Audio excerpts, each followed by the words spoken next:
So, yeah, I think we are live.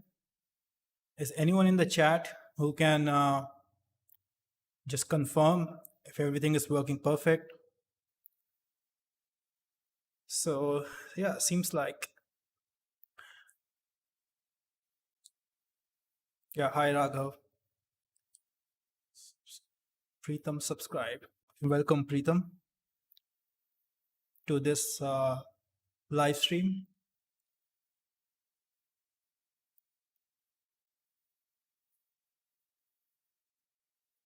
Yeah, just a moment. So, I'm just getting started.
Is there audio now?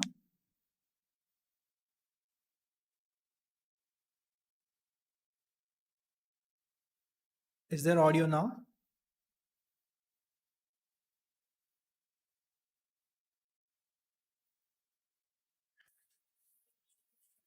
For how long did I lose the audio? Uh, have I been talking on the mute?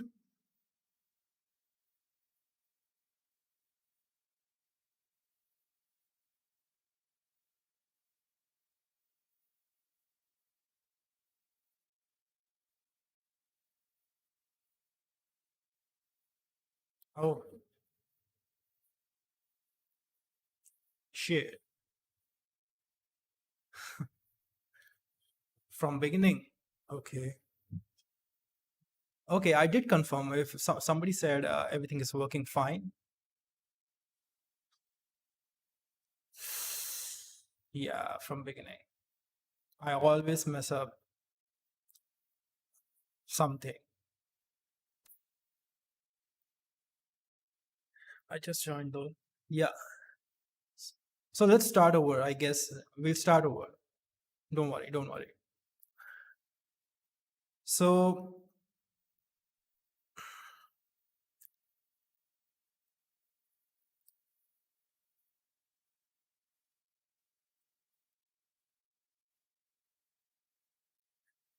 so the today's workshop, yeah, well, yeah. So welcome back, guys, in another stream on Patreon. And some of you are from Patreon, and some of you might have seen this link on the Instagram, and I just posted because there are very few active members on the Patreon. I just didn't want it to do this stream alone. So, so yeah, welcome back on the stream. And today's stream is going to be about blocking large scale environments in 3D. And this is officially the very first workshop and in this the final structure that I have been working on the channel. So far, the thing is, I have been posting some series, one for the beginners, one for the beginners, and one for the animated content creation series. And one series was about the dynamics, and then Mantaflow series was there. But what happens is when making this during each of these series, while it is going on, the other audience interested in other topics were not able to enjoy it. So now, yes, it will be available on Patreon, not anywhere else. All right. So instead of making a series and making some loose tutorials, now there are going to be 5 or 6 different shows on the channel. So let me just show you.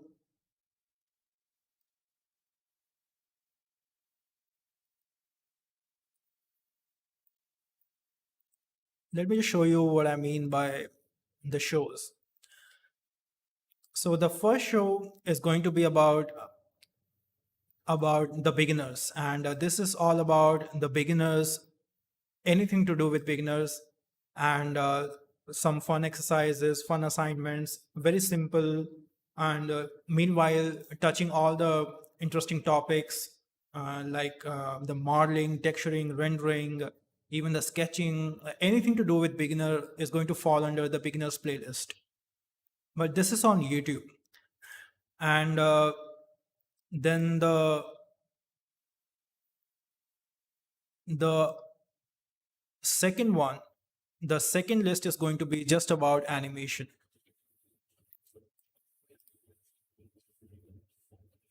And yeah, so the second list is going to be about animation. Anything to do with animation will fall under this list. And this will have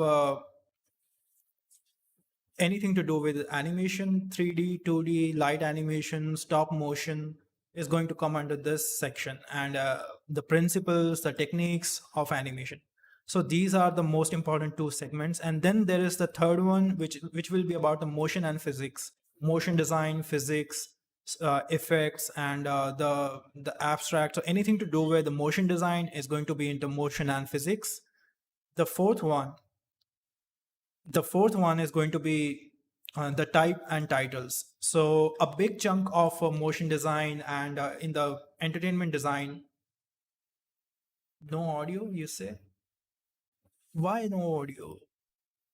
There is audio, guys, right?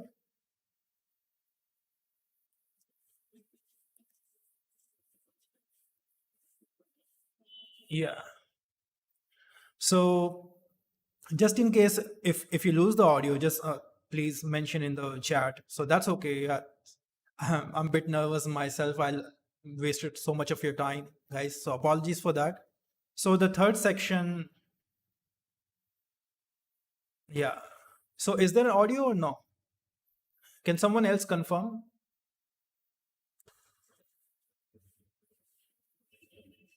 Yeah. So what's going on? Yes. So yeah, yes. I believe you mean yes. There is an audio. So from my end, everything is working fine. So for some reason, there was no toggle on the audio in the previous session. So the third show, so there is a beginner show, which is going to be all about beginner. Then there is a animation dedicated show, 3D, 2D, anything to do with animation. Then there's going to be the type and idents. So, and this show will have uh, a big chunk of entertainment industry falls on the like on the packaging, the presentations, and like be it uh, idents for the channels, or be it title sequences for the movies, or even the 3D typography. So that will fall in this section. And then there's going to be a few talk shows. Then there's going to be a few advanced one show about the advanced topics, and then there is Patreon workshop. So this is today's workshop, and this falls into this category, and this is only going to be Patreon exclusive. And that's what we are doing. We are officially in the very first workshop of the Patreon. So these are going to be large streams, and mostly divided into 2 to 3 volumes, basically discussing some topics in the details.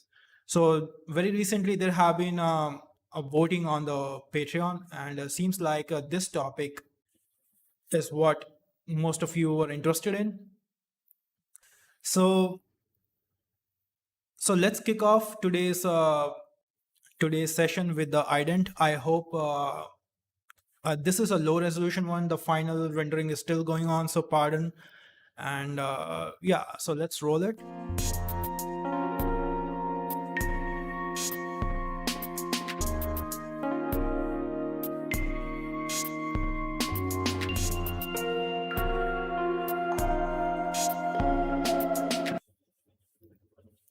So in today's session, the background modeling, the 3D thing in the 3D.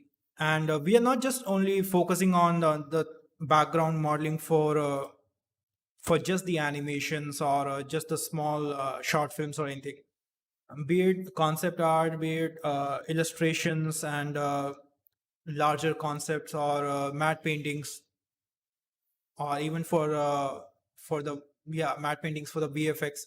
When it comes to large scale backgrounds, it's it's much complex than just placing 3D models, because when it comes to larger scale environments, and there is there it has a lot to do with the scale, proportion, fitting everything in the right dynamics of the distance, getting the right sense of scale, distance, fitting that into composition that complements the view. So that's pretty challenging, especially for those who are starting it for the first time.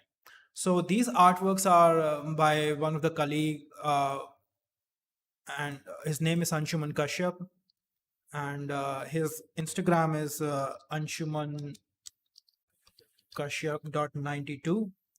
So just search for it on Instagram if you want to see more of his artworks. And his work is amazing, and we have worked plenty together. So now, before you start into you start modeling anything, especially to do with the backgrounds, I just want you to have a look at the image that you have. I'm pretty sure before jumping into 3D, every one of us will get one visual either by client or the team we are working with. We usually have this concept art that we are going to make in 3D. So now the other day I was watching this TV series on Netflix, and it's called The Last Kingdom. So some of these backgrounds were pretty amazing, and these are not really 3D, and I think these are live action, and some of these are matte paintings. So although these were such simple backgrounds, I was just amazed by the simplicity of all of these backgrounds. Like if you look at this one, now at first glance, this looks pretty simple, but fitting everything in composition in a way that it gives you right sense of scale and looks dynamic, and at the same time it gives you a good view of the location connecting to rest of the things in the series, and the scene before this, scene after this. So distributing things in composition on such a large scale is actually, it does take some practice. So before you actually start anything, and this one is from Kung Fu Panda, I'm pretty sure you are aware of this one. So before you start with your background, I just want you to have a look at what you're dealing with. And for today's example, we are going to take the simpler example.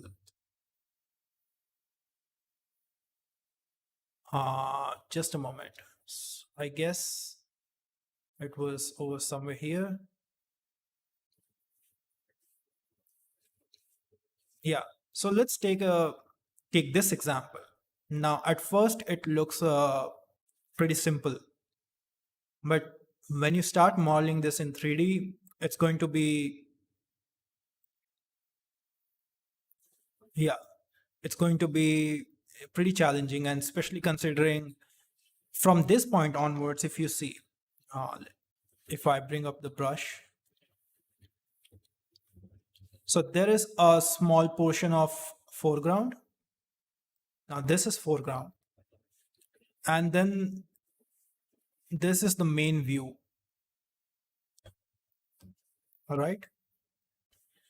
Now, before you start in 3D, I just want you to just try to read the planes and read uh, the distance, the scale in the artwork that you're going to make. So this is the third chunk, and then there is this background, multiple layers going on.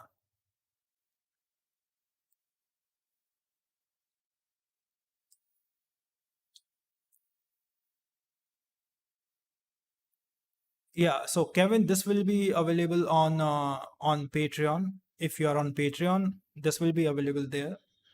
And yeah, so so once you understand like what's going on in the picture that you have, just look at the try to read the scale of things. Like if you compare now this stone, like this is the stone. Now try to compare this size with this, and this again with this. Now this is stone, and then you can compare this house with other structures over here. So once you have these, I mean, some of this data, like the different planes going on in the image, the different objects, and what is their scale.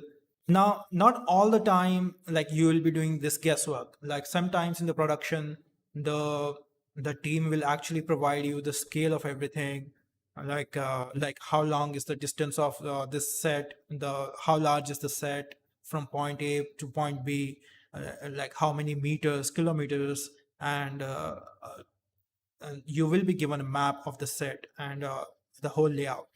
But the, but not that is not the case all the time, and especially when you're working with your own projects and in the fantasy genre. So most of the time you'll have to do some guesswork to establish a view. Now, so why is it important to get the distance and scale right in these kind of bigger environments?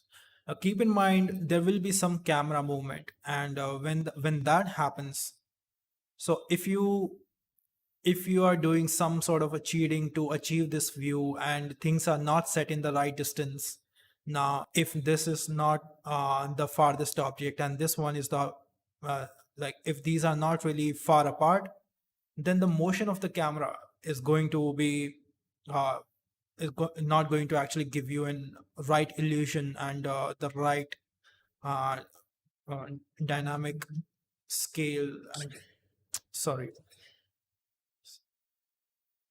So so one thing is getting the scale right, getting the distance right, and then from the artwork you can start reading and identifying the objects. So in this case, we have these stones, and then we have these structures.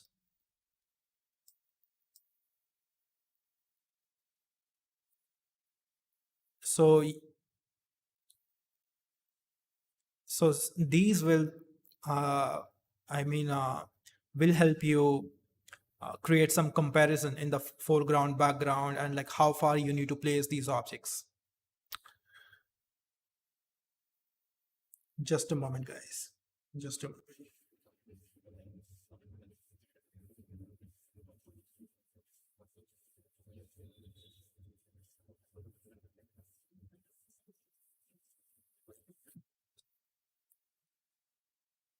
So yeah. So is everything working fine now? Anyone stream in the stream? Can you confirm? So let's go to the Blender and start creating something, and let's try to make something with the simple primitives. Like how do we achieve this kind of stuff in actual 3D? All right.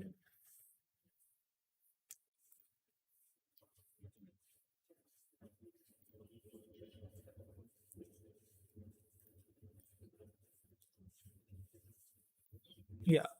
So in future, actually, I'm planning to add a face cam. I'm usually quite lazy about all of these things. So it's not like you won't be speaking to the screen next time, and so that we can have this one-on-one good conversation going on. Uh, yeah. So we are in Blender, and this is one of the layout, and like pretty roughly blocked. This is kind of a uh, kind of like the Japanese or these structures you called the dojo, like the pagoda. It is called pagoda. So these kind of triangular structures, which looks like hut. So now I'm working in Eevee, and there are few ways you can few things you can use to get things in the I mean to help you out compose things nicely. So let me just reset the view. Let me just reset the view. So the very first thing that I like to do when dealing with the environments, uh, I'll just bring up the image editor and load the image that we have.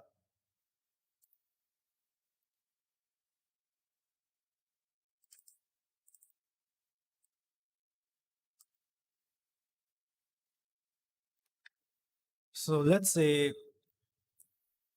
we are working on this image.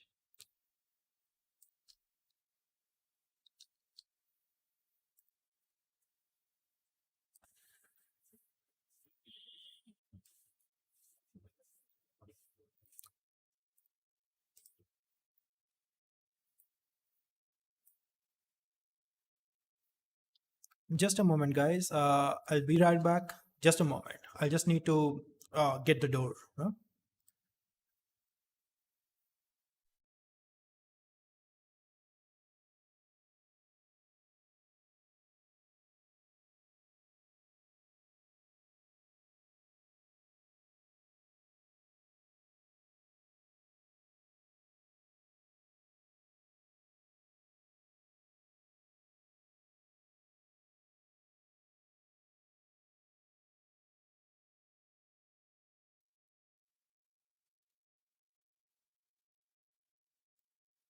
So yeah, sorry about that.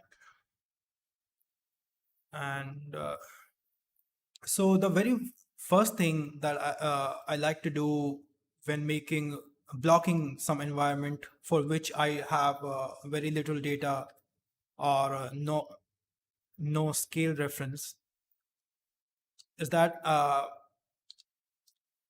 I start making some very basic primitives. So let's go to the Blender, and in the Blender, I have yeah. So in the Blender, first of all, I'll just go to the scene setup, and in units, let's change this to feet. I guess I can change this to meters, kilometer, adapters, centimeters. Yeah, so there is no imperial degree feet. Yeah. So let's change this to feet. So you can start off by placing a human figure if you have any. At this moment, I don't have a human figure. I should have actually arranged for that. Sorry about that. So in the tools items, let's scale this to around 6 feet. That is yeah, the average human height,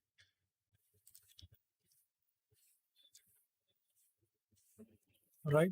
So this cube is a scale reference for human, and then you can bring another cube. So in this painting, now try to imagine the scale of human, like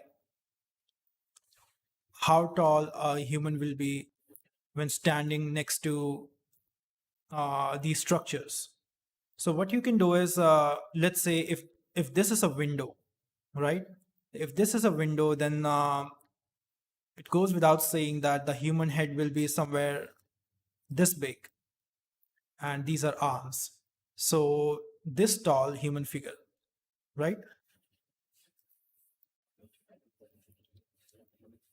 So this structure is going to be around if this is one human, then I guess it's going to be around one, two, three, like four, five, six,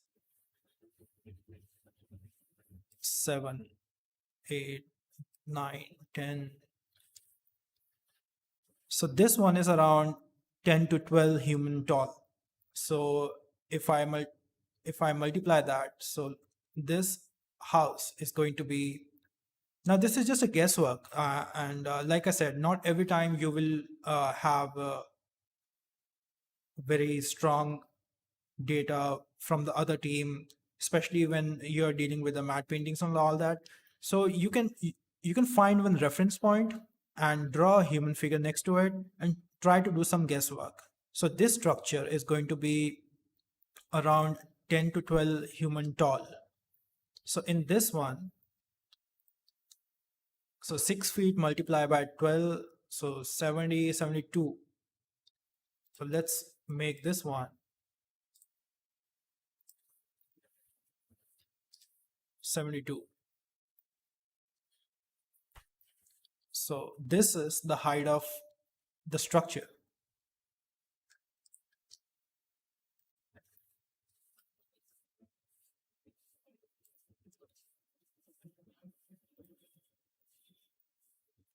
So now we have a human reference, and then we have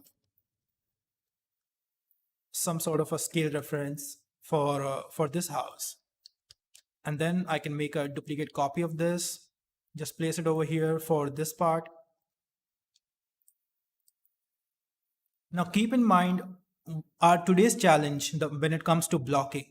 Our today's challenge is about getting the scale, distance, proportions, and composition right. So for everything in such large scale, doing all that guesswork, that is what the main challenge is. And there are a few techniques that we are going to discuss today is about that. So we are not going to make all the high detail geometry for now. That is not the point. All right. So we somewhere have scale reference for human. We have this main geometry, and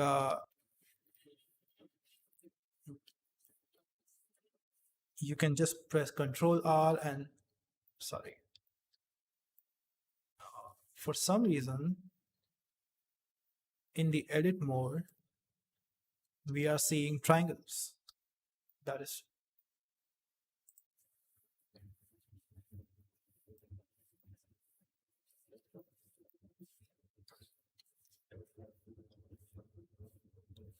yeah.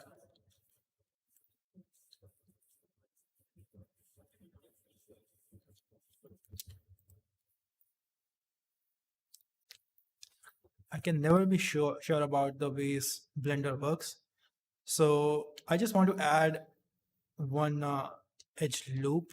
Yeah, I guess. Yeah, sorry. I need to press Control.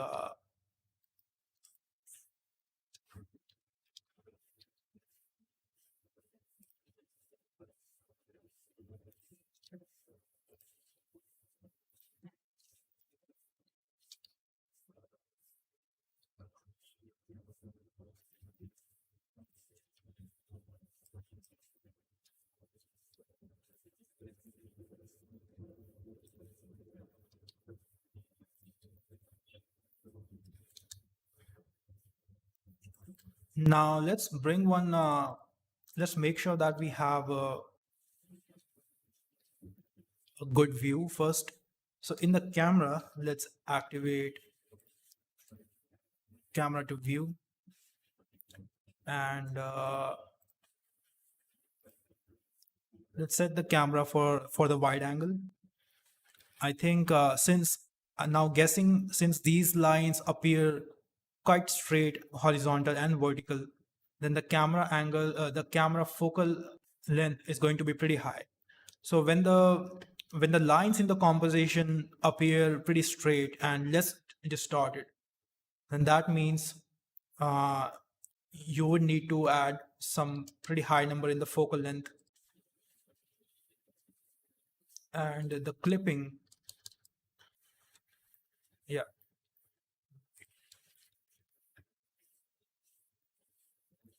So roughly, let's establish a view very roughly.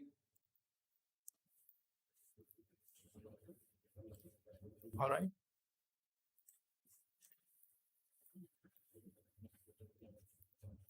So we have some sort of a good starting point, right?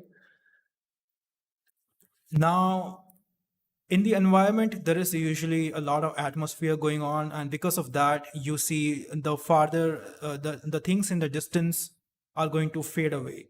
Now, this mist effect, if you want to visualize that in the viewport, and there is a way to do that with the EV. Now, before that, let's just add some terrain in on the ground. Let's add some highly subdivided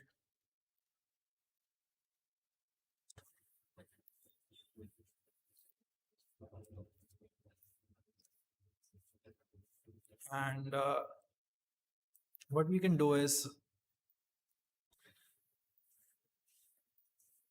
yeah, let's add a view over here.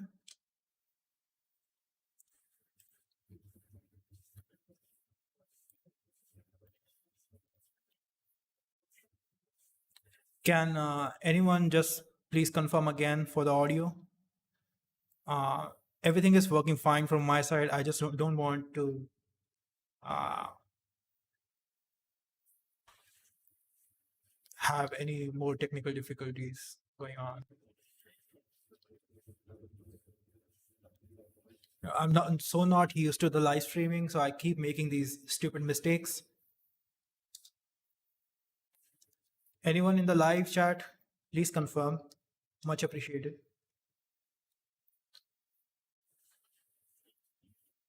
So for the ground plane, what we can do is enable the proportionate editing and start making some rough contours. So what I'll do is, since there is this one big thing going on over here, this cliff. So I'll just try to shape that first.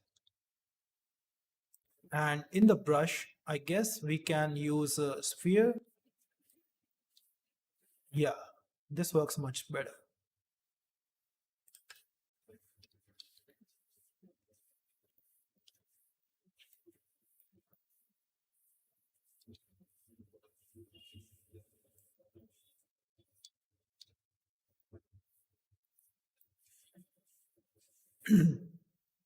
Now, if you look at this, now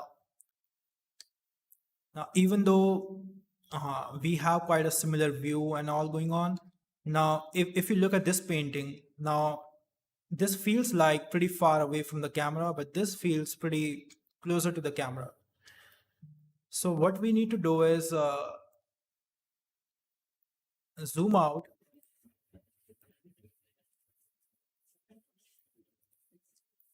and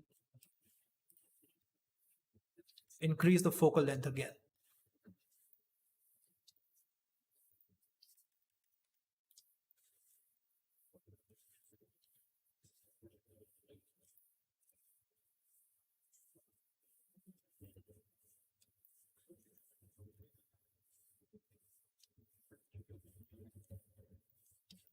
Now you can bring this image in the background if you'd like, but that's not. Uh, let's try to get the distance and all the dynamics first in the viewport, because sometimes that can block your the view and like how you try to imagine the distance. So we achieve this result by accurately placing things in the right way. So now this looks much better. So I'll lock the view again, and now we can just extend this background. So let's control click over here.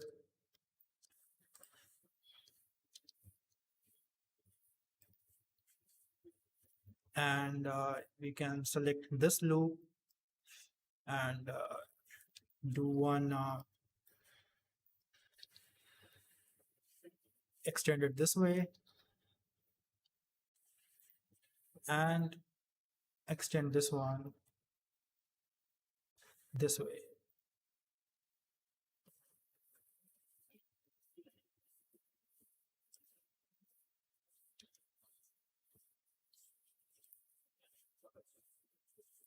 Yep. So now let's go to the either sculpt mode, or you can go to you can use the proportional editing. So in the sculpt mode, let's press X, and this way you can draw. So this path, now this way it looks like things are slightly taking some curve, and now over here I imagine some higher cliff, because there is this shadow area. This area there is less light, and all the light rays are only falling on this part. So I imagine there is some sort of a cliff, the higher ground over here. So what we can do is just make something. Yeah, it's really difficult to work with such no clip start, clip end, 10,000. So let's set the strength low and slowly try to shape your background.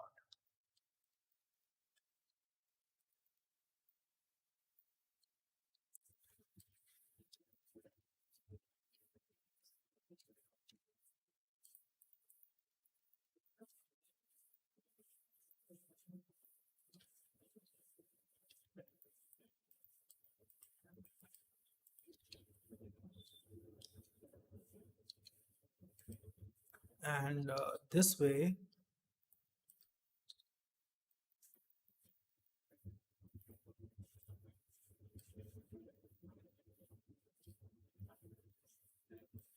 I'm trying to work from the view so that I don't waste unnecessary time on stuff that I don't see in the camera. First, you can establish the view and then later on try to imagine the secondary things. So there's definitely some high ground over here, and there is a bit of high ground in the foreground, I guess. And then let's make a cube, and let's call this just the rock. Edit, uh, edit preferences. Let's make some rocks. Cell fracture.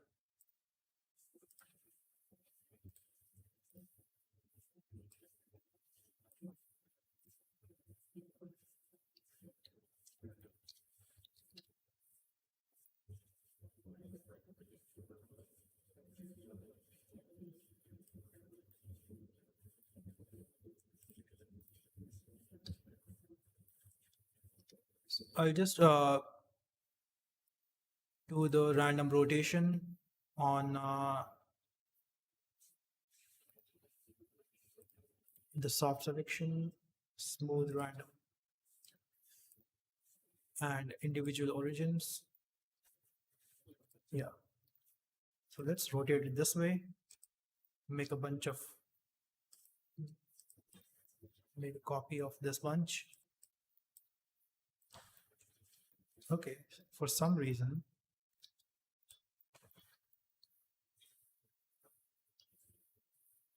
why is that happening?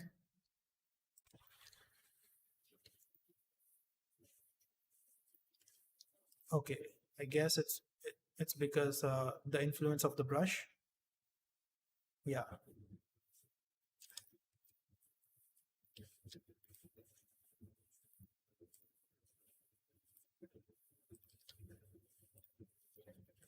So let's combine these. Let's combine these. Let's combine these, and we can just do the remesh. Or let's not do this. Let's not overcomplicate things for now. All right. So let's call this one rock. I hope rock 2.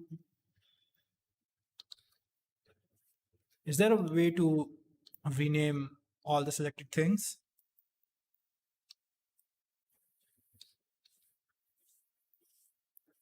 So now let's go to the view and let's place the cursor over here.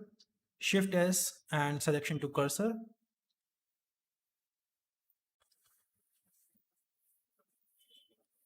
Now what's the scale of these things? If I look at these things, what's the scale of it? These are around 5 feet, 5 feet by,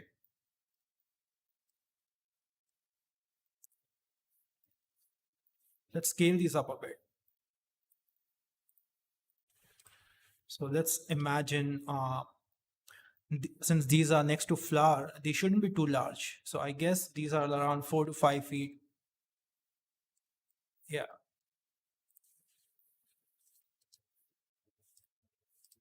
But I guess we're gonna have to bring these closer to the camera and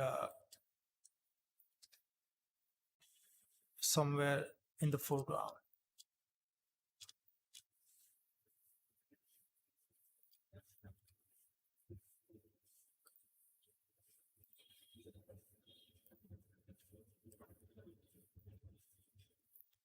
So what we need to do is extend this background and yeah.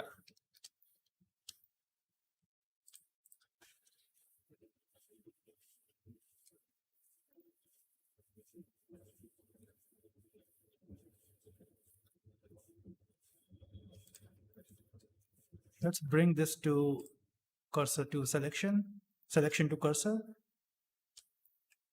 But it appears really small. So it seems that the foreground needs to be much closer. And for that, what we can do is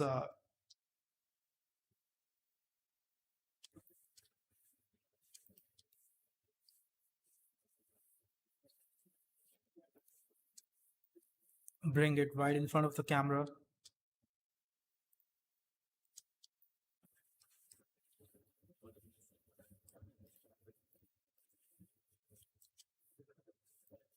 So I'm a bit confused here. I think we might have to cheat a bit.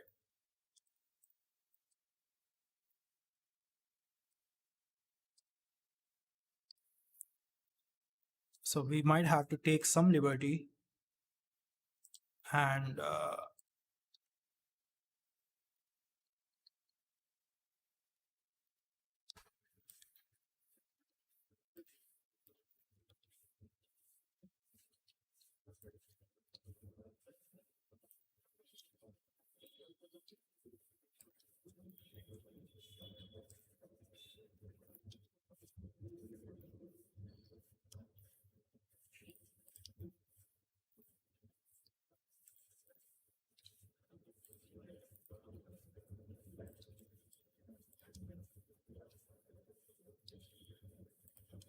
let's add some foreground over here. A separate, instead of extending the such large plane, we are going to actually make a separate one.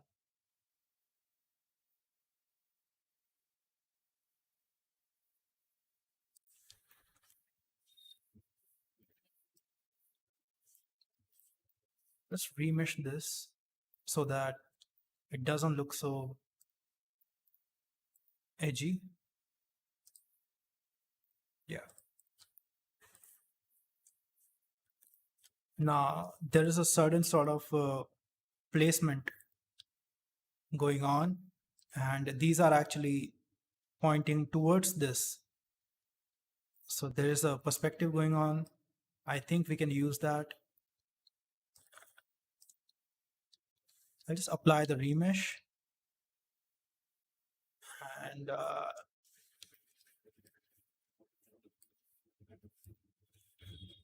apply the remesh.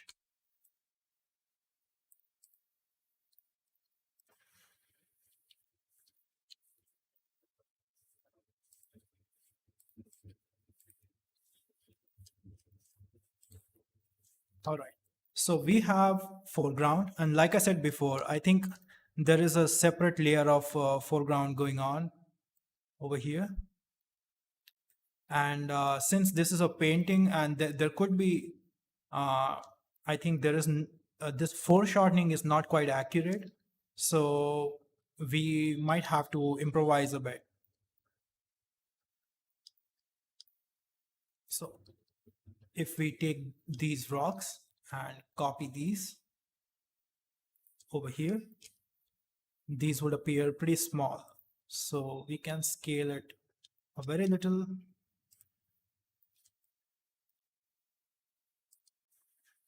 Or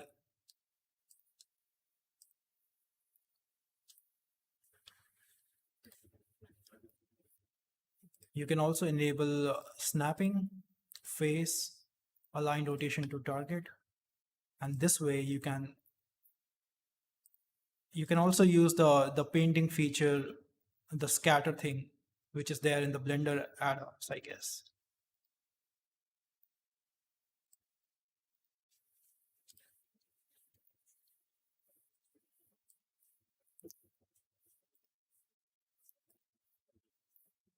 So since I'm having a pretty hard time over here trying to achieve the right foreshortening, I think there is some sort of mismatch going on in the artwork, and these rocks, if these are of equal scale, these should appear either small or the camera, there's something wrong with it.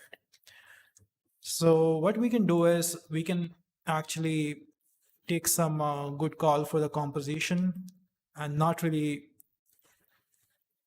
uh, so this one is actually pretty big rock. So this became uh, yeah. So I believe there is a big distance going on here. Or we can compare these rocks with these. So these should be actually pretty big. Since this is a 10 or 12 human tall structure. So these two things are of different scale. We shouldn't compare these to the flowers. So we should take some improvise a little and take some liberty over here. And it's nature. It's so dynamic, and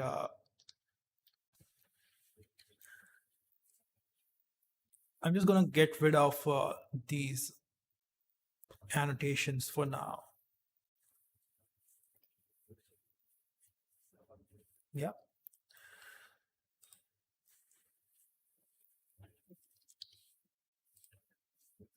So I'll do one thing. I'll get back to the rocks in a moment. Now, first we need to take care of bigger things.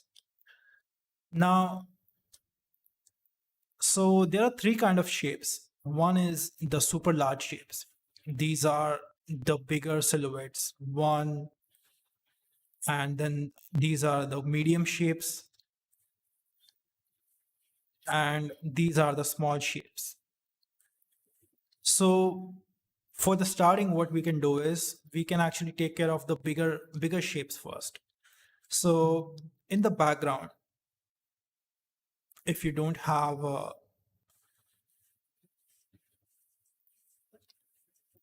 yeah, so in the background, what we can do is we can just make some pyramids, and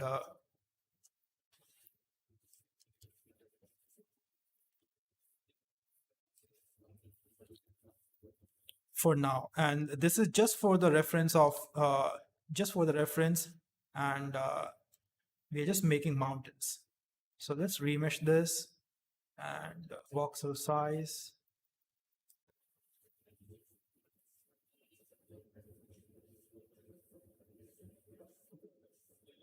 Yeah.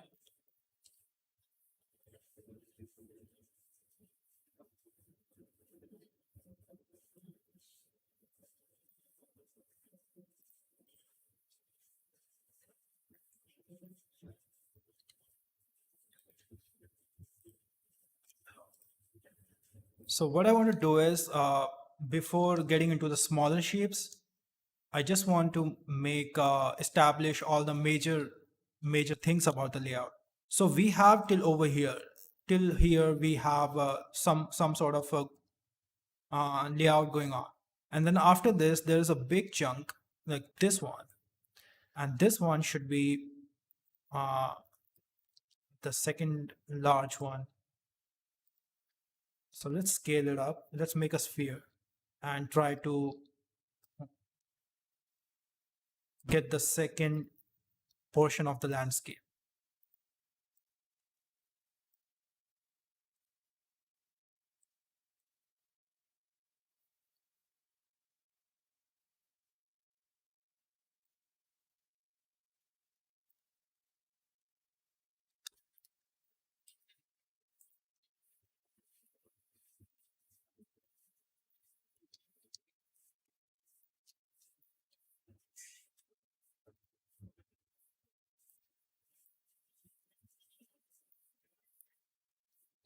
Now, as you can see, there are so many difficulties, so many challenges to think and improvise.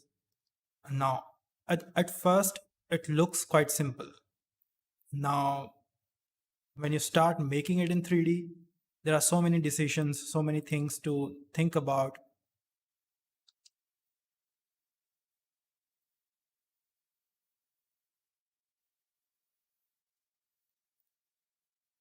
Yeah. So,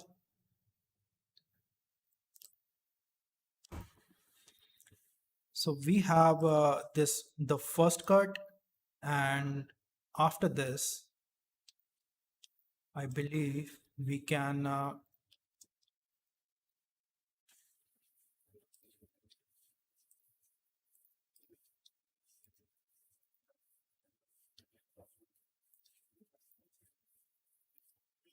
After this, we can place this one,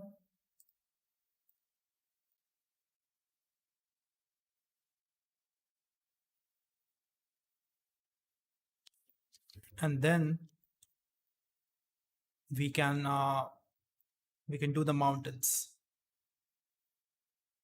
So mountains are like pretty large usually.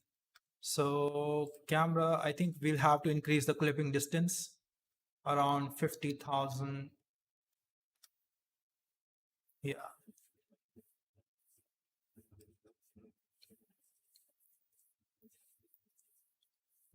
So let me just delete this one. This looks quite stupid. And instead, we are going to make it this way.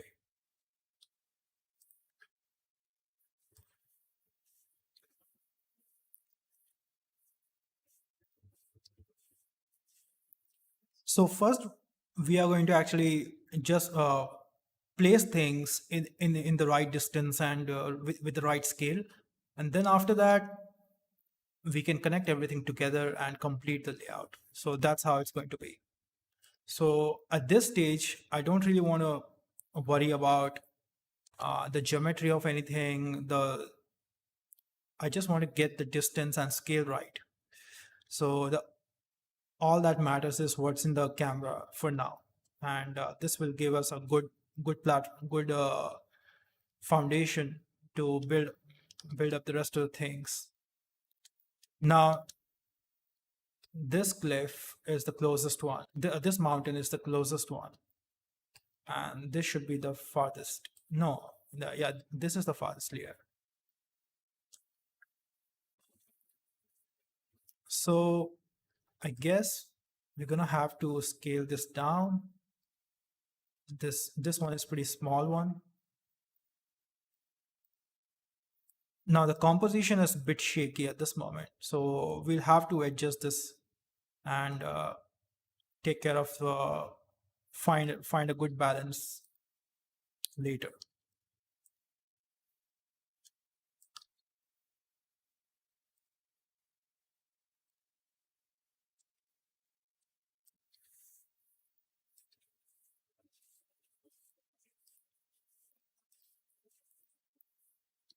Now, even though we are placing things in the distance, like I said before, the atmosphere is what actually gives you right sense of scale and distance. Now, to visualize that, what you can do is you can select EV, and in EV there are a few render passes that you can take advantage of. So instead of using scene lights or scene board, yeah, we are going to actually change this to mist pass. And now in the scene properties, let's see. I think we should have mist pass. I think it's either in the scene properties or the camera.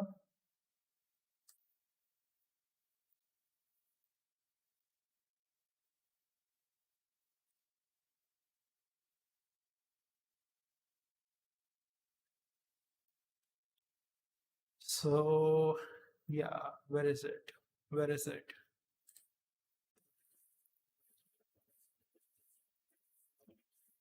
Enable the mist in the passes. and and in the world, yeah, there is in the world setting, then you get this mist pass, and now you can change this. S- Start with the this one for 1500. Yeah. So this way, uh, you can see all the different planes and all the different layers, uh, and you can visualize and see how the atmosphere in the compositing is going to affect your background. Now, like I said, it's a very big topic to conclude in one session and get the things right. Even myself, usually it takes a lot of time, guys, to get the scale right and things right. But it's worth discussing the techniques and ideas, and later on we can always improvise, improve, and that is for later. So now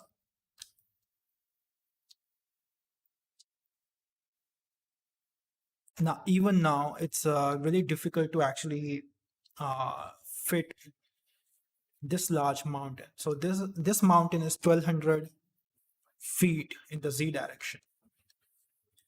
So I'm not quite sure how tall a mountain this scale would be. So we're not going to worry about that for now. All right. As long as it's set in the distance, it gives you right sense of, yeah. Let's go to the top view, and let's try to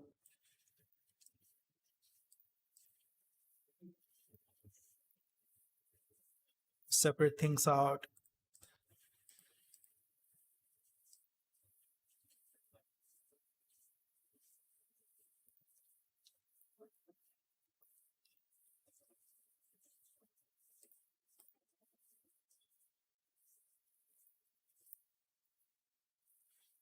Yeah. So I believe this foreground is not working for us. It should be, there's something wrong with this, but that's okay for now. And we are going to visit that later, or do something about it. And you can also enable the composition guides. So if you have a,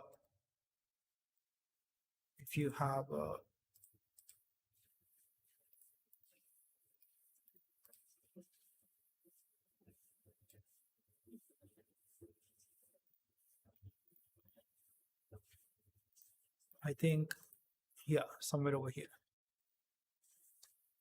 So if you do follow some composition guides, you can use that, and it will help you work with the camera.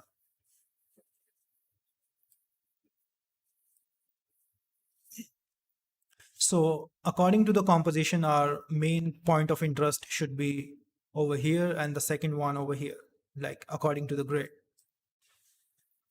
And if you have a character or something, then you can place it over here according to these grids. That will be an effective composition.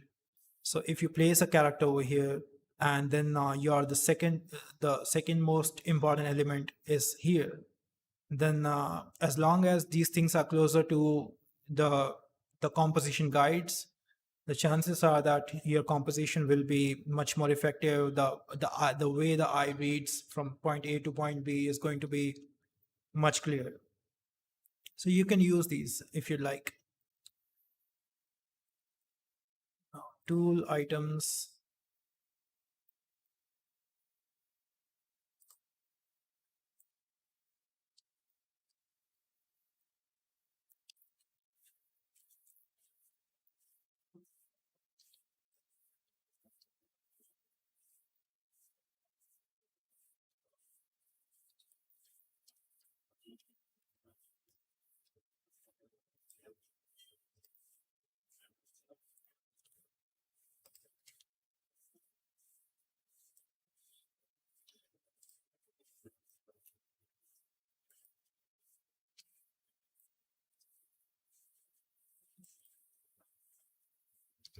Let's hide these and let's go to the solid view.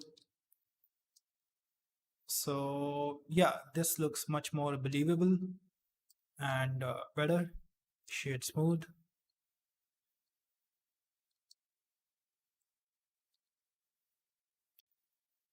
So once you have all of these things, I mean, thus the distance and all going on, from that point onwards, what you can do is you can just make one plane and try to make a terrain that will match to your layout instead of these dummy planes.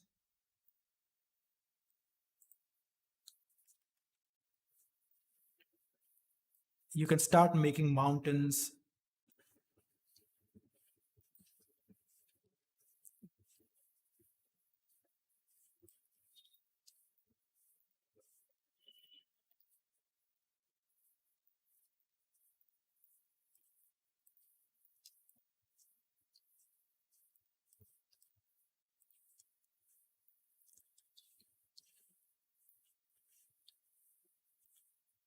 So you can place a nice fine geometry and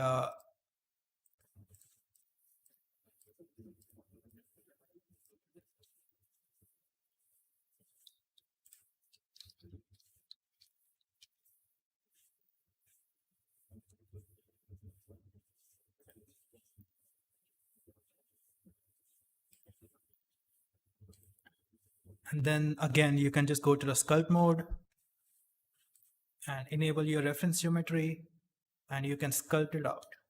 So if you have there's one cliff over here, you can do that. Just paint one over here, paint one over here, just work with the strokes, and this way you'll have a connected landscape instead of the random spheres that we placed earlier. So this way you can actually make a nice terrain and work out the pathways. Now over here it might won't look much. Now just a small brush stroke, it's not actually doing much over here, but since it's such a large scale, such a large landscape, now effect of that, a smallest stroke will be seen, uh, will give you such drastic results over here. So be careful and you can just decrease the strength of the strokes and just sculpt out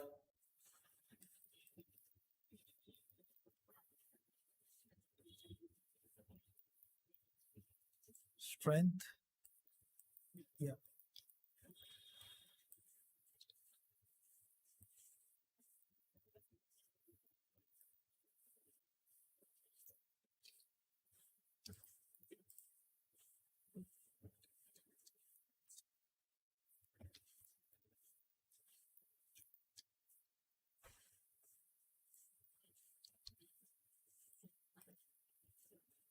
Then the farthest mountains somewhere over here. Now, I'm just going to do a very rough job and not really uh, try to achieve perfect result for such something so complex in such a smaller segment of live stream today. So sculpt mode again, and I guess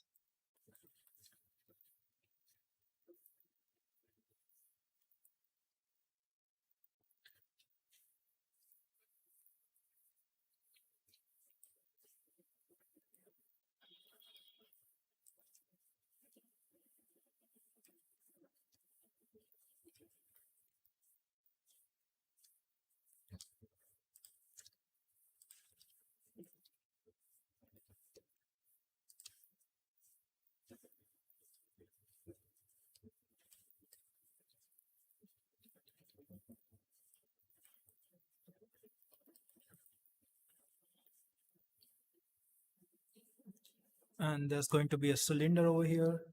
These towers are, they just place a dummy geometry.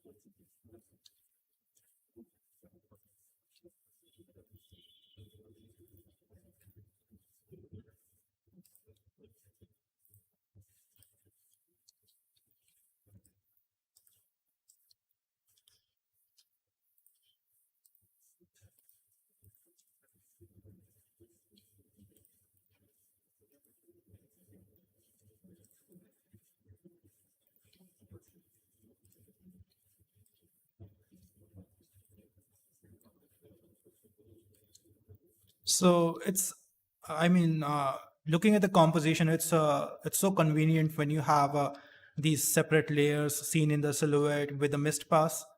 So I find it really useful, and I think when making thumbnails in the Photoshop, usually what happens is you usually start with the thumbnails in the grayscale, establish the distance and the dynamics of the composition, and then work on the smaller shapes. So that's the whole point of working and making this whole block of the geometry such huge landscape. Now, what I'll do is I'll set a key in the camera just in case if I mess up the location. Let's just select a, let's just make a key for the camera. And now you'll see if I try to rotate this, I'll place my 3D pointer over here.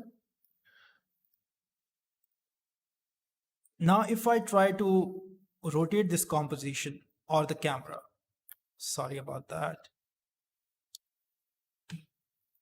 Let's just, since it's such a huge camera, the location, yeah. So what we can do is we can bring our point over here, focus, plane axis, and call this one camera target, and select the camera. Select the camera, and in this camera, I'm going to change the apply one constraint to the camera, and this will be look at clamp to track to. I guess it's track to. Yeah, camera target.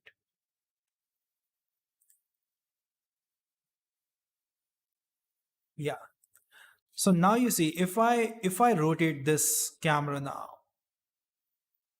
now you there is,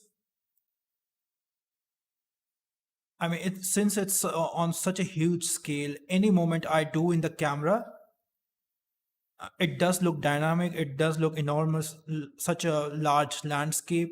And if I were to do something with something like this with a smaller geometry and try to cheat it out, then all that parallax going on in the background, it wouldn't look this effective. I mean, when things are true to their size or at least closer to to their respected size, the camera, any moment in the camera is going to give you right sense of scale, dynamic.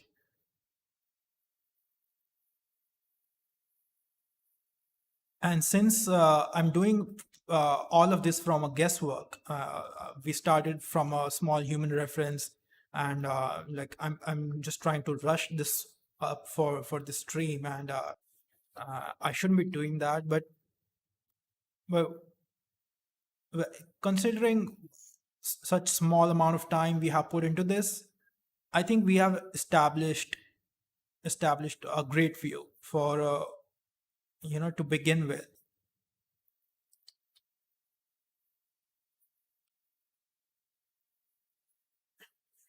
Yeah, hi Gautam. So the texture repetition on the larger landscapes, the best way uh, to work on the larger landscapes. So somebody asked in the chat, if possible, kindly share some tips on to how to solve the texture repetition.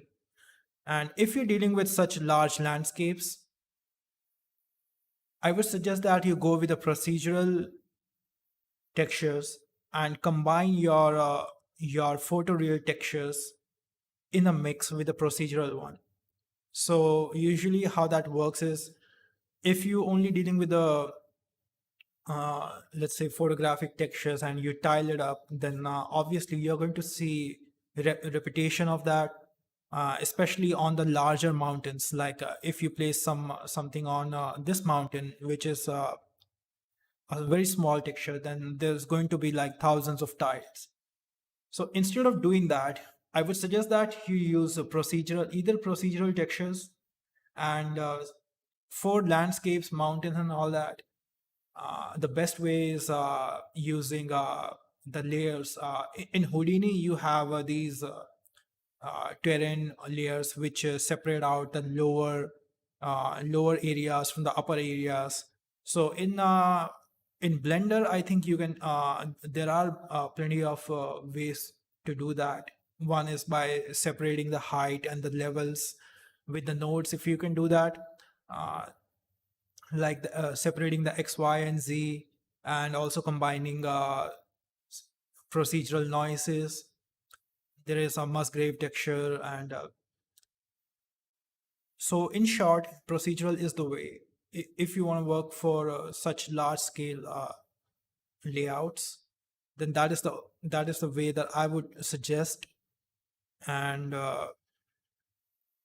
yeah, and even any of the new tools that you see uh, that are coming in the market. So the for landscapes especially, you try to separate out different colors for different heights. Like there's a water level, then there is a mid ground, foreground, upper ground, and there's a cliff where the snow falls, and then there's wearing, tearing, and all that.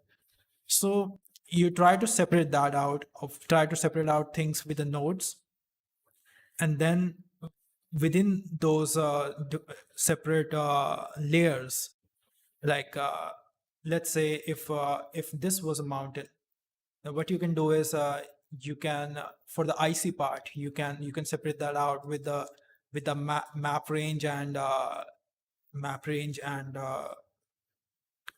the separate XYZ. You can do that, and then you can separate this part out, then you can separate this part out, and then in within this, if you apply some procedural texture, and within these you put some texture. It could be photoreal, it could be. Now there's also you'll have to take uh, advantage of the limitation of the human eye. Now keep in mind, now not all the shots, like if this is one of the shot, now all the shots are purposed for specific things. Now if this landscape shot, this will be purposed just to establish the view from far. Now I don't think anybody is going to actually zoom in into this and reach that castle which is there, and use the same asset. I mean, and in the connected shot, I mean, that would be really challenging. Otherwise, it has to be some compositing task. Otherwise, usually what happens is the close-up shots are treated differently, the long shots are treated differently. So if you look at this mountain, so if you are trying to perfect this view, so what you can do is you can use procedural textures, but purpose it just for this view. And after that, when you're looking into when you go into the close-up of this castle, or when you go into this one, now for that close-up, you'll have to retexture it or have a different version of the texture, which is which has all the higher resolution details and all that for specific close-up purpose. But that's how it usually works. Long shots are just for establishing the view. And most of the time, long shots are also known for, I mean, a big chunk of matte painting uh, is what long shot is for. So if you look at the Game of Thrones or any of bigger landscapes in TV series or movies and VFX, there's a big chance that the matte paintings are used, and it's not even texture, not even 3D geometry.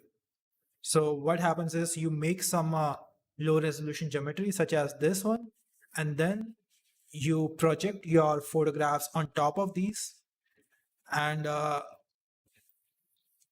and then you do some a very little camera movement, like from this to this point. I mean, you can't go to this view because there are limitations of the projection mapping and the matte painting.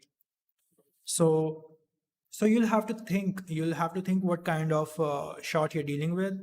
Repetition of the texture can be solved with the procedural texture. So I think we'll talk about this. It's something which is asked very often, and I hope I can find much better answer framed for this one. I'll look into this. So yeah, now after this point, once you have established your view, after this point, what you can do is now it definitely doesn't exactly look like this view over here. Now, like I said, it's not textured, it's not lit, and there are no assets in this one. But the first challenge, I think we have some good foreground going on, midground going on. There we can see the background, and there is good sense of distance, cliffs, and everything going on. So once you have these larger shapes, after that you can start working on the medium shapes, like placing the trees over here. Now let's say if I go to the edit, and in the, is there sapling? Yeah, sapling tree. Let's see, object, add mesh, sapling tree generator.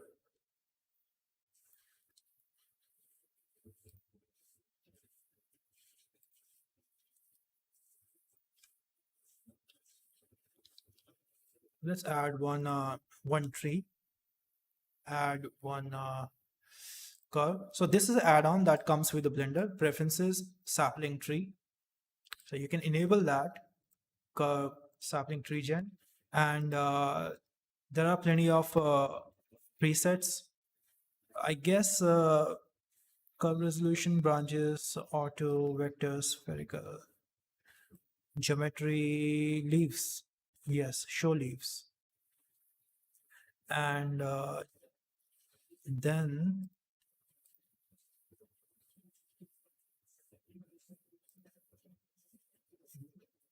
load presets, small maple. Yeah, let's do this. I just want to give you a very quick example. Leaves, and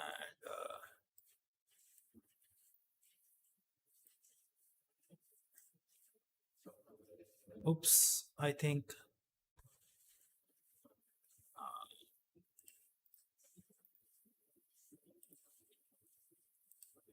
we can find some better tree, white birch, and maybe add some leaves. 55.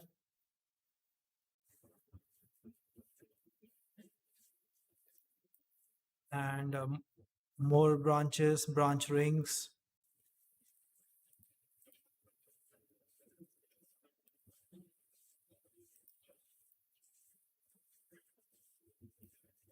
And branch radius, oops, branch splitting.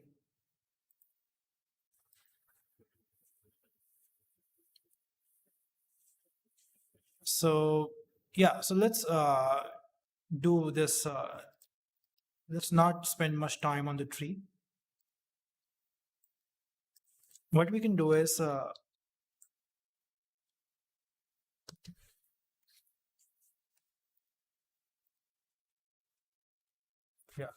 So let's make one new collection called trees. And now that we have the tree, we we can work on the smaller shapes. We can distribute the trees over here.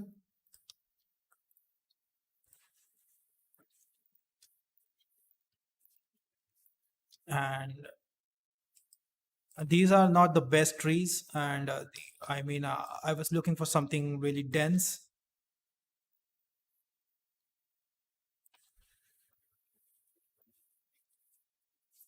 Camera. I hope you get the idea what I'm trying to say over here. So first, find a good scale reference. If you're in your artwork, if you could read like what's going on, if you can find a human scale reference, then the first thing you should do is draw a human and try to find the relevant scale and try to multiply that with the structures and estimate the height of the structures around. And then from that point onwards, you can keep on building and use the techniques of the silhouettes and the camera and keep on improvising. So it does take a lot of time. It's not easy. It's not easy. So uh, trying to basically we are trying to read between the lines quite literally over here and make a view which is coming from the painting, right? So usually I would give it at least a day or something just to fix the just to get the right size of everything. And so now if you look at this, we are in the viewport. Let's make this one a 200 mm camera. Yeah. So now if you look at this, we have some good landscape going on. And,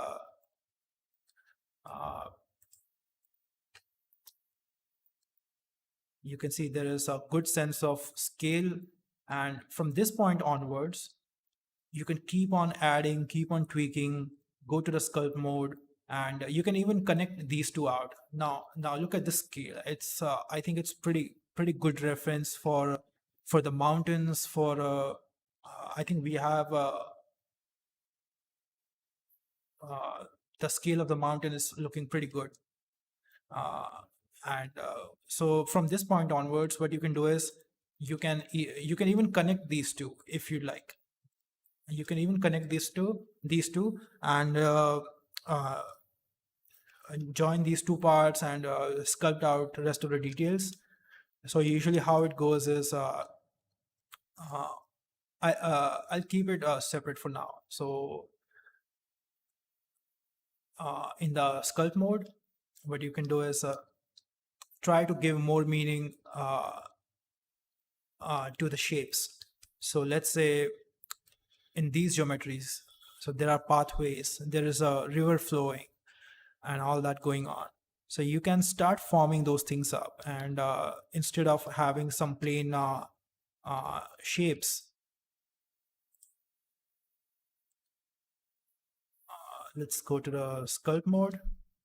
G is for grab, and yeah, strength X.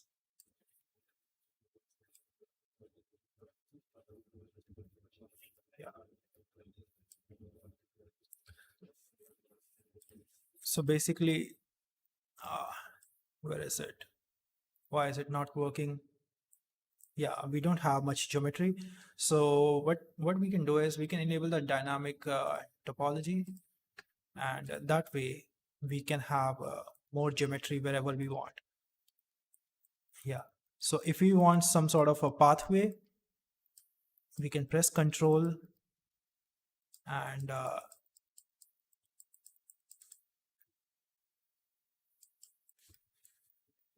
sculpt it out. And this is just just a reference geometry, guys. So on top of this, once you have everything laid out, on top of this, you can bring your assets that work perfectly with the high resolution details and all that. So this is just think of this like you are doing the thumbnail for the final artwork, but in the 3D space. So uh,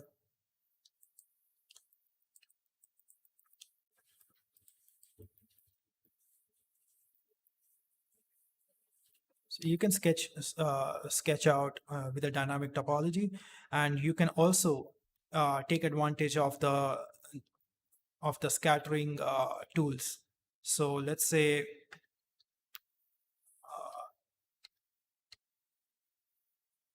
yeah, I can also use the weight paint. Let's say if I wanted some trees over here and some trees over here, so I can just do a quick weight paint.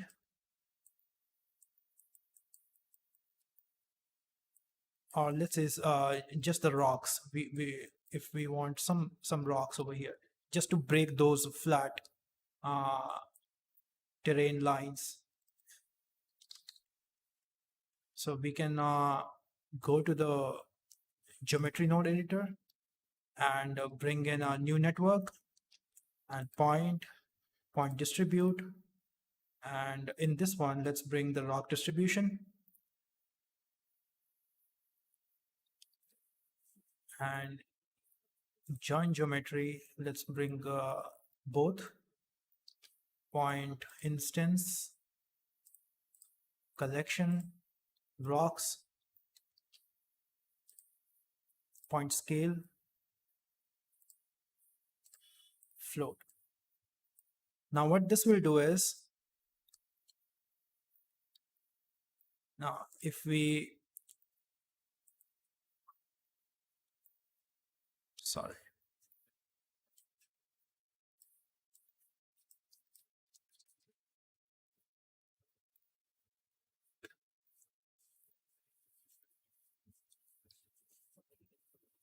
where are the rocks? I can't see the rocks. Mm,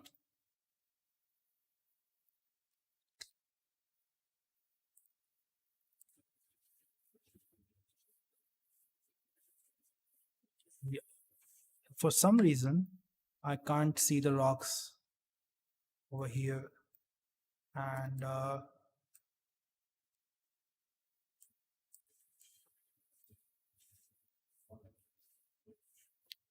it should show up. It should show up. In the weight paint, we have the rock distribution, point distribute, point scale, 500, 5000, collection rocks. Anyways, so let's just rename this one as meta rock and try to use this one instead of collection. So not happening for some reason. It should scatter some rocks over here.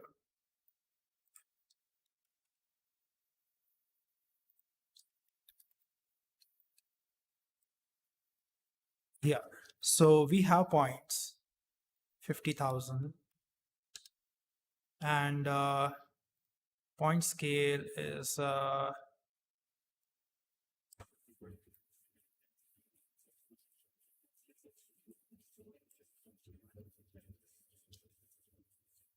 any idea what is happening?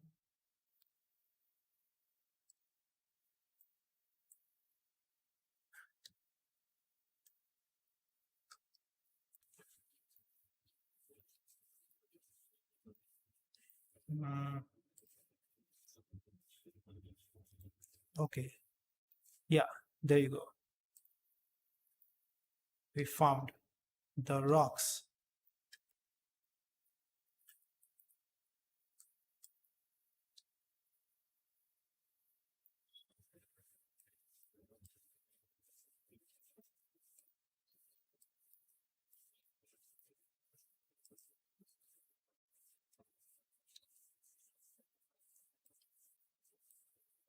So our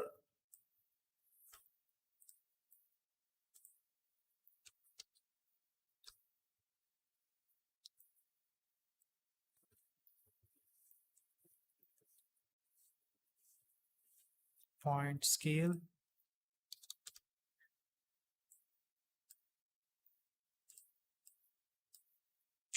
Anyways, so for some reason it's not showing up.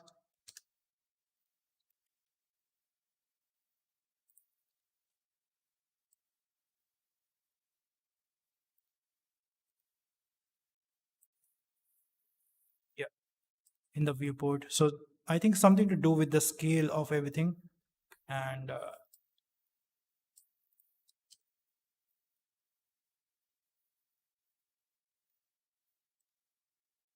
yeah, there you go. I think it's here.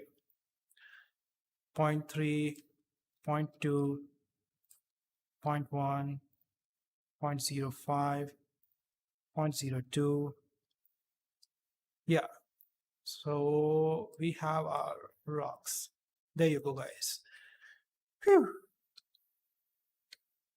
So this way you can scatter your trees, you can scatter your things in the layout with the geometry nodes. Or if you prefer, you can also use particles. So you can just apply a particle, use the density map rock distribution, and now I can keep on painting more rocks, more trees. So imagine if these rocks were trees. So let's say if instead of 50,000, I'm using 5,000, and in the object we can use the tree. So in this tree, 0.01, 0.0002, yeah. So now we can just use the point rotate and sorry, attribute randomize, and we can randomize the rotation, minimum and maximum. So you get the point, right? I mean, we have the bigger shapes, and then you can scatter the smaller shapes, and then you can work on the finer details. Like once you have your final assets, you can treat everything with the all the precision and love that you have for it. You can manually place some nice bushes of greenery over here, and slowly build up on the scene. So the bigger challenge is uh, just a moment. Scattering faster than particle. Yes, it's it's not just about is geometry node scattering faster than the particles.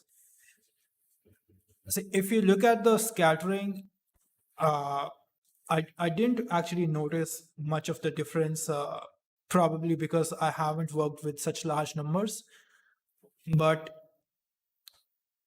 the the whole point using of using geometry nodes is having flexibility and control.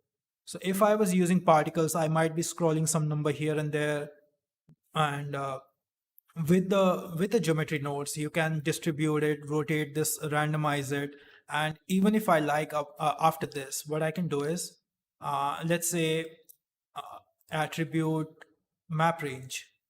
So I have this attribute which we painted out, and which we painted out in weight paint.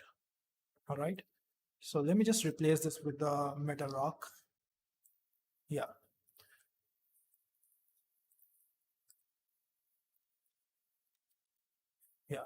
0.05, 0.02. So if this is the weight paint that we have, what we can do is we can plug in uh, attribute map range, and then there is a rock distribution attribute that's going on over here, and overwrite on this one. Now you can increase, decrease. Sorry, I think I'll have to place this one over here. Now what I can do, I can increase and decrease the influence of how far this whole thing spreads. Sorry, I think Blender is stuck.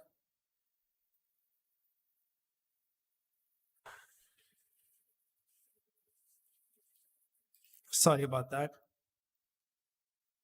So Blender crashed. Just a moment. Just a moment. Let me just run the Blender again. I think I scrolled some number too higher. I should have been careful about that.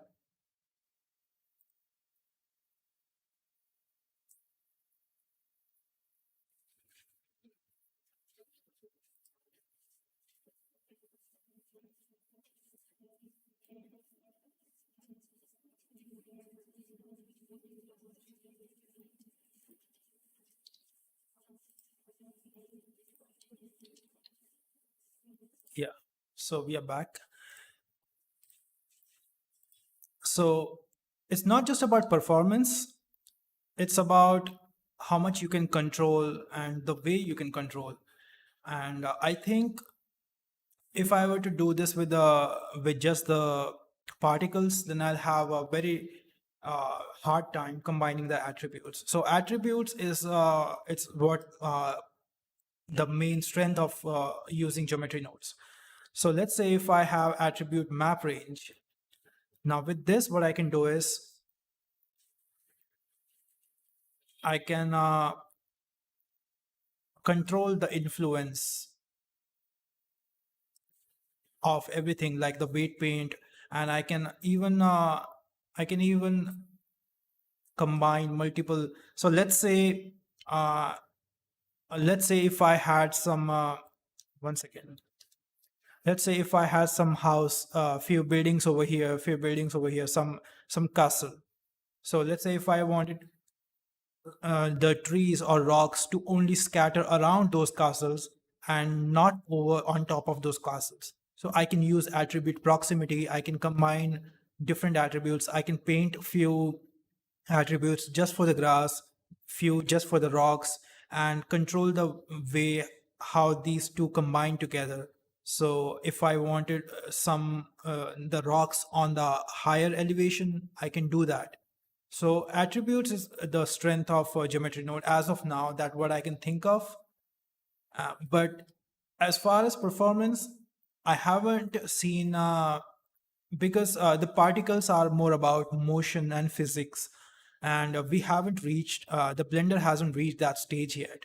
So as far as the distribution, I don't think you'll see, although it's faster, but it's I haven't seen much significant because that's probably the lack of experiment that I've done.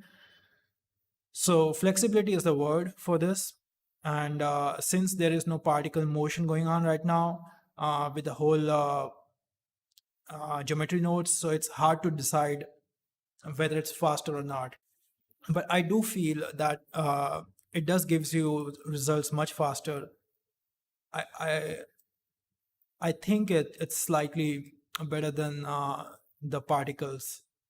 I'll have to run some benchmarks, and it's too soon to say anything about it. So, do you think the Blender will adopt features from Houdini? So, if see, the Houdini is a whole different game, and it's not something you can easily adapt or easily integrate, or it's not like a feature that the whole foundation of Houdini is just a moment. So is everything working? The audio and all? Are you guys able to hear me?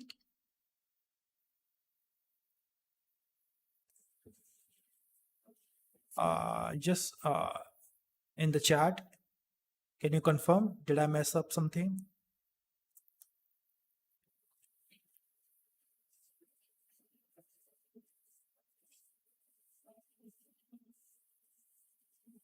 Yeah.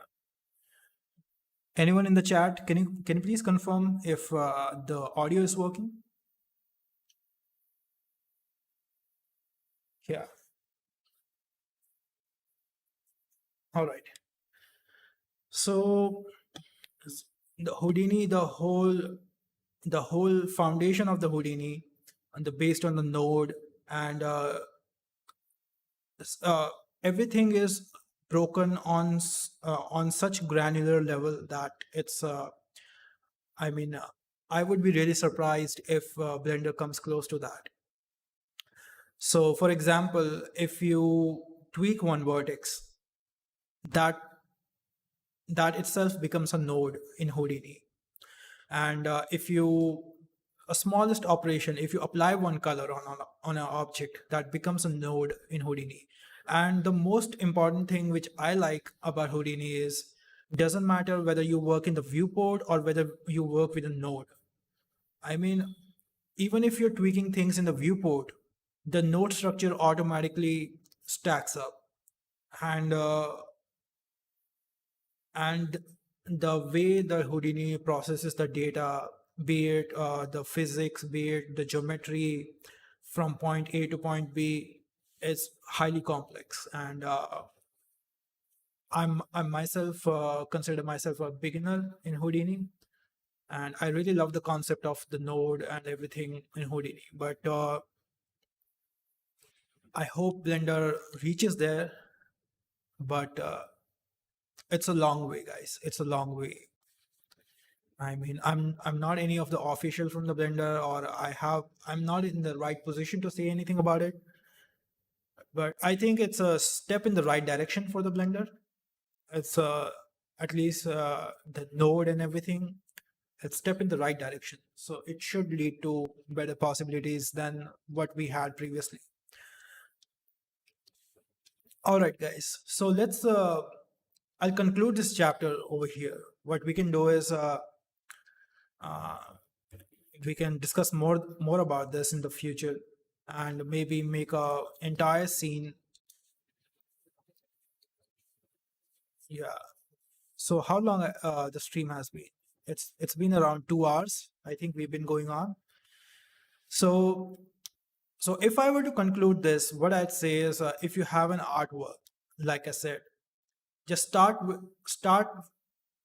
reading the different planes in the view, the different scales in the view, and find one good reference point.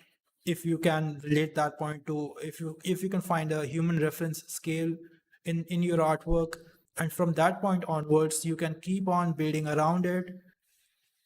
So if in this case, if I select the human cube that we made, uh, select, so it's somewhere over here. So this is our human reference. So this is the scale of the human in this composition, which looks good. And now if I bring this human in the foreground, one of the copy of this human in the foreground, and you'll see how the distance. Let's bring this over here. Shift S, selection to cursor. Here.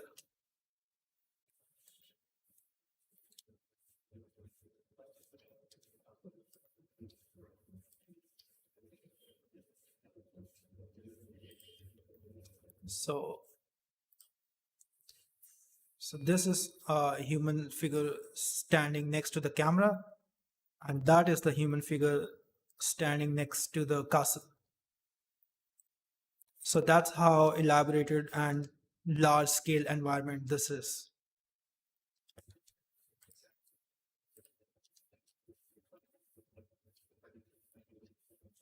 So let's say if this was uh, the foreground on which the character is standing, and then, yeah. So it's not exactly like this painting, but we were trying to break the methods instead of trying to achieve uh, something perfect. So that's how you can basically overcome some of the larger scale backgrounds. Yes, so I do want to bring a face cam because it's really difficult, and especially when you're looking at just a screen, I want this to be one on one, and so I'll make sure that uh, in the coming streams on Patreon, so hopefully I'll be able to make much better arrangements. So focus on the uh, finding the right scale, and then from that point onward, if you have one thing right, so like we started with the castle. If you have one point right, and from that point you can just lay out some groundwork for that and start extending that. Try to read the camera. If the lines of the objects are parallel and quite straight, then the possibilities are that it's quite a long shot and it's using really high focal length. If the lines are like all distorted and perspective is showing up a lot, then the chances are that it's a pretty stretched out composition with a wide angle like 16 mm or something. If I were to use this 16 mm camera, then then that would be like too dynamic for this one, and things would appear really small. So yeah, so find the right planes, find the good scale of reference in your composition, and try to compare it with the human. Try to read like what are the different reference points you have. So in this composition, we had some flowers, some rocks. So we could have done the guesswork that if this is a flower, then this will be human. If this is a window, then this will be human. And if this is the tree, then this will be human. Like there's so much you can guess from these elements. So uh, now a human would look this tall over here, this tall something over here. So that way you can break things down, break the scale of the composition, and try to make some very simple primitives, and just place things in the distance. Use the mist pass to this will give you nice silhouette. Use camera compositions. So yeah, yes, I have plans of making Discord servers, but my concern right now is there are very few people on Patreon. So um, so by the time there's something exciting happens, it's going to be all like lonely on the Discord. But I think there are going to be few initiatives which would encourage artists to use Discord. Like I was thinking of monthly or weekly challenges or something, or maybe as I mentioned, there will be different shows, so people can come into different channels. Like if somebody is interested in animation, they can join the animation channel. If somebody's interested is just a beginner, they can join the beginner channel. So yes, there is definitely a plan of using Discord in the future. So that's about it, guys. And I hope this was useful. It has been quite a long stream. I'm not really used to the long streams, and doesn't matter how much I practice, doesn't matter how much I prepare for it. Topics like these are like quite challenging and quite hard to nail. So I hope this made sense and this was useful. And if you want this file, I'll leave this file on a Patreon.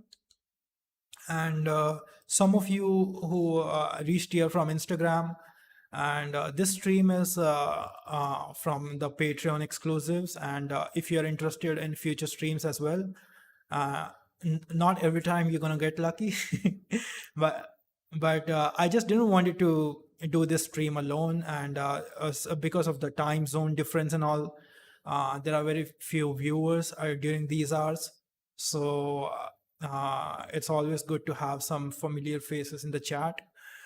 So let me know your thoughts, and you can subscribe to this channel as well. And not that it's going to be of any use. It's just that I didn't want you to post the live streams on the main channel, because recently my channel was hacked. So I'm a bit scared and bit paranoid about the whole thing. I'm not quite sure what triggered the hack and what was the reason, and what was the reason of the hack, whether something went wrong with the live stream. So that's why I'm using different channel for the live stream. That's the only reason. So yeah, that's about it for today.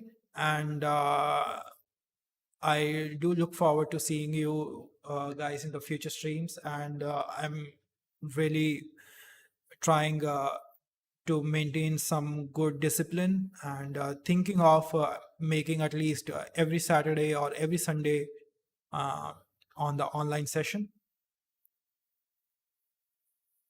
Yes, reviewing projects that we can do on the Discord, or we can even do that in the segment called the talk show. So yeah,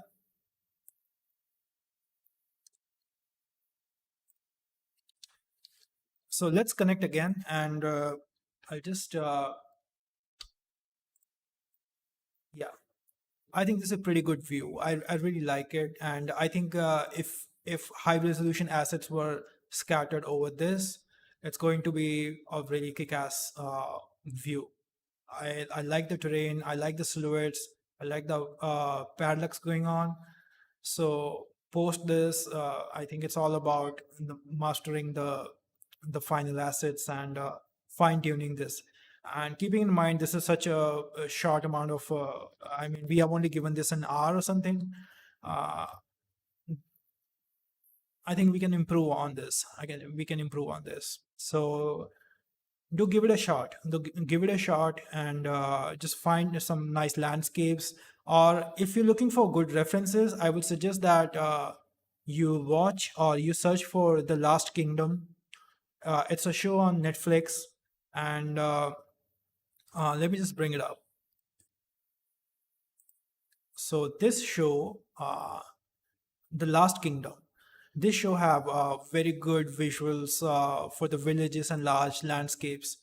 So you can use these references and make something of your own. Now, if let me just bring this into Photoshop, and yeah. So in this case, what you can do, let's say if you were doing this, there's your human, and from this point onwards, you can maybe 3 humans or 4 human tall is the structure, and then there are basically you'll have to just make one plane and sculpt out this flat area. So make a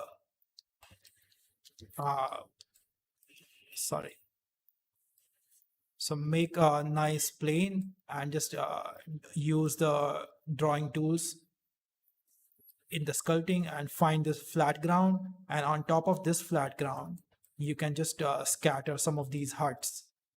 You can just make some nice cubes or anything, and on these terrains you can use geometry nodes to scatter your trees.